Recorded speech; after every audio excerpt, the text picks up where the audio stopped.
This promises to be a brilliant evening. Our hosts today are going to be my colleagues Mahrukh Inayat and Ruhi Tiwari. And Nawaz is a serious actor.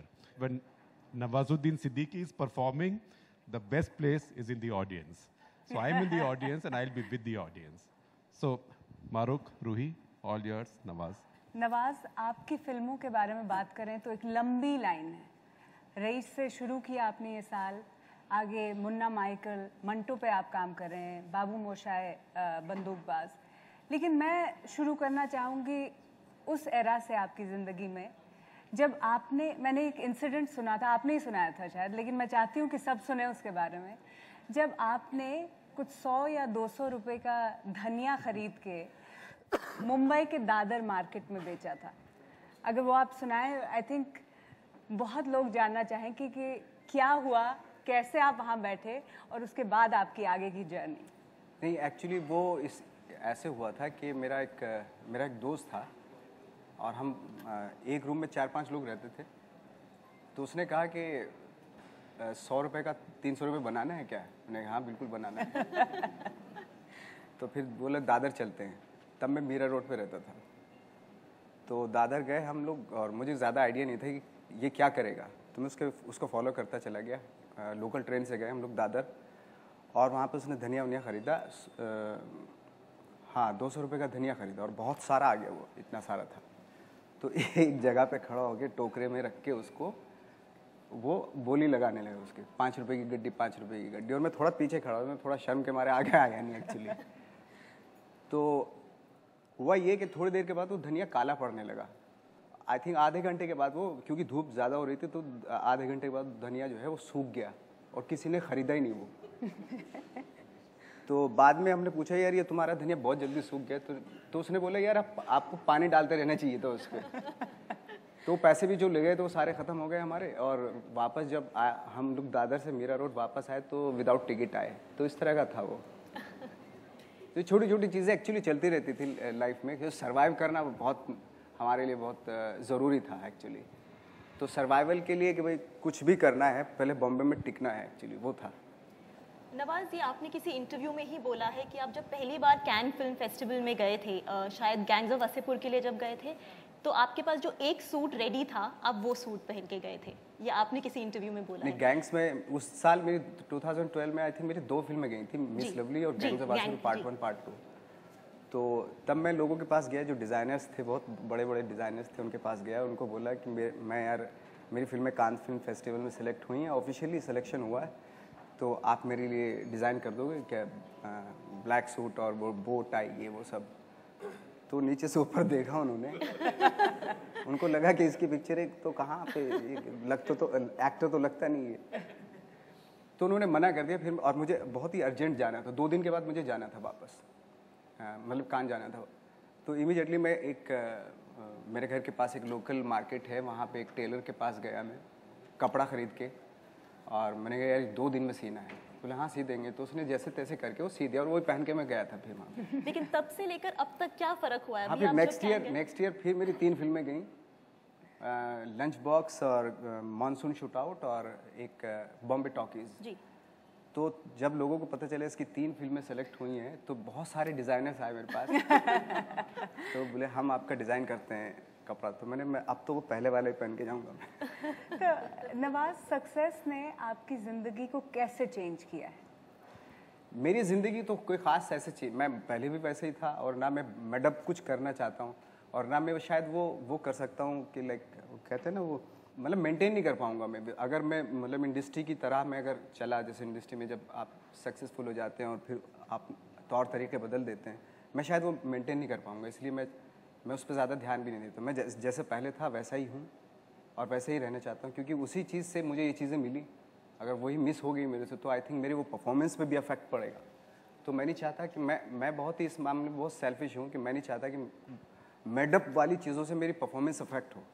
तो better मैं जैसा हूँ वैसा ही रहूँ, क्योंकि उसी से ही चीज़ें मुझे मिली हैं जी। आपने एक ज़माने में कहा था कि जब मैं मीरा रोड पर रहता था और मैं सक्सेस मिले, मैं एक बॉलीवुड स्टार बनूं, कि लोग आए मुझसे बात करें, मुझे पहचाने सड़क पर। आज वो आपको सब मिल रहा है, कभी ये लगता है कि थोड़ी प्राइवेसी मिल जाए, कुछ मेरी जो प्राइवेसी है, जो प्राइवेट मैटर्स है, फैमिली, सबको अलग रहना चाहिए इस पूरी दुनिया से, अब लगता है वो जब इतना ज़्यादा सक्सेस मिला है आपको? मेरा सिर्फ उसी वक्त पे होता है कि मैं थोड़ा अकेला रहूं, कि जब मैं कोई कैरेक्टर इस तरह के जैसे मंटो कर रहा हूं या गैंग्स किया था मैंने, उस वक्त पे मैं चाहता हूं कि मेरे पास आसपास कोई ना रहे, मैं अकेला रहूं। और मैंने कभी ये ड्रीम नहीं किया था कि मैं कभी बहुत बड़ा सक्सेसफुल आदमी बनूं या लोग मुझे जाने। आई थिंक मैं बहुत ही एक सिंगल एजेंडा था मेरा कि मुझे परफॉर्मेंस करनी है, चाहे वो स्ट्रीट प्लेस करूँ मैं, चाहे थिएटर में करूँ, चाहे टीवी सीरियल में करूँ, चाहे कहीं भी करूँ, मुझे हर रोज़ परफॉर्मेंस करनी है। हर रोज़ मुझे, जैसे चूँकि मैं नेशनल स्कूल ऑफ ड्रामा से हूँ, तो मैं हर रोज़ हम लोग रिहर्सल करते थे प्ले की, 6-6 7-7 प्ले की एक साथ रिहर्सल करते थे, तो वो आदत पड़ी हुई थी मेरे अंदर। तो मैं चाहता था मैं ऐसा ही रहूँ, मैं हर वक्त मैं एक्टिंग करूँ, मतलब परफॉर्मेंस करूँ, प्लेज करूँ, ये सब। हाँ, जब वो गैप हो जाता तब थोड़ा इनसिक्योरिटी होती थी कि यार मैं एक्टर हूँ, ट्रेंड एक्टर हूँ, करने के लिए कुछ है नहीं मेरे पास। नवाज, आप ये बताइए, एक तरफ आप करते हैं रईस, बजरंगी भाईजान जैसी ब्लॉकबस्टर कमर्शियल फिल्म में, दूसरी तरफ आप करते हैं मंटो, अभी आप कर रहे हैं, आपने की है मिस लवली जैसे कि आपने बोला, ऐसे ऑफ बीट जिसे हम कहते हैं हटकी फिल्में। आप कैसे इन दोनों के बीच जो लकीर है, कैसे ये धुंधली हो गई है आपके केस में, कैसे आप दोनों में स्टार बन गए हैं? आई थिंक जैसे मैंने बताया कि थिएटर के दौरान हम 3-3 4-4 प्ले की रिहर्सल करते थे। किसी में अगर मैं किसी एक प्ले में मैं रोमियो बना हुआ था, रोमियो जूलियट भी किया था मैंने, तो दूसरे प्ले में मैं संस्कृत प्ले कर रहा हूँ, उसमें विदूषक बना होता था। तो ये प्रैक्टिस एक्चुअली वहाँ से है। और जब मैं फिल्मों में लाइक जैसे मंटो भी कर रहा हूँ और at the same time Munna Michael में डांस वांस भी कर रहा हूँ, डांस ओरिएंटेड फिल्म भी कर रहा हूँ, तो आई थिंक मेरे लिए वो एक कैरेक्टर, एक टास्क हो जाता है। और चूंकि वार्म अप है, प्रैक्टिस है, तो इतना ज़्यादा अफेक्ट नहीं होता। हाँ, मेंटली कभी कभी जैसे मंटो होता है, मैंने बताया कि वो मेंटली काफ़ी अफेक्ट करता है, तो उससे निकलने में थोड़ा वक्त लगता है। तो आप कैसे प्रिपेयर करते हैं ऐसे, जैसे मंटो वाला? प्रिपरेशन एक्चुअली डिपेंड करता है कैरेक्टर के ऊपर। बहुत सारे कैरेक्टर हैं जो प्रिपरेशन मांगते हैं, बहुत सारे कैरेक्टर्स होते हैं जो स्पॉन्टेनियसली करना पड़ता है। जैसे बदलापुर में कोई स्क्रिप्ट मेरे पास नहीं थी, उसको ऑन द स्पॉट जाके करना पड़ता था, जो डायरेक्टर बताते थे। मंटो की जो तैयारी की है वो बाकायदा, जैसे 1940 का एक ऐसा किरदार था जो बहुत डेयरिंग था, जिसमें सच बोलने का। और पहले तो वो थॉट में आना, क्योंकि अभी मैं सच बताऊं, लाइफ में इतने सारे कंप्रोमाइज़ कर लेते हैं हम, झूठ भी बोलते हैं, ये वो हिपोक्रेटिक हो जाते हैं। मंटो ऐसा नहीं था। मंटो जो जानता था, जो देखता था, वही लिखता था। लेकिन ऐसा बनने के लिए वाकई आज की डेट में तो बहुत बहुत बहुत डेयरिंग चाहिए। तो उसको फिज़िकली हमने तैयार किया। लाइक मैंने वैसी कॉस्ट्यूम पहननी शुरू कर दी, वो जूतियाँ, कुर्ता पायजामा, और चारों तरफ में वो बुक्स, मंटो की बुक्स, और भी उस वक्त की जो किताबें थी, और वो पुरानी टाइप की ब्लैक एंड वाइट फिल्मों के गाने सुनना शुरू कर दिए मैंने। तो इस तरीके से फिज़िकली स्टार्ट किया उसको, देन उसके थॉट में एंटर हुआ।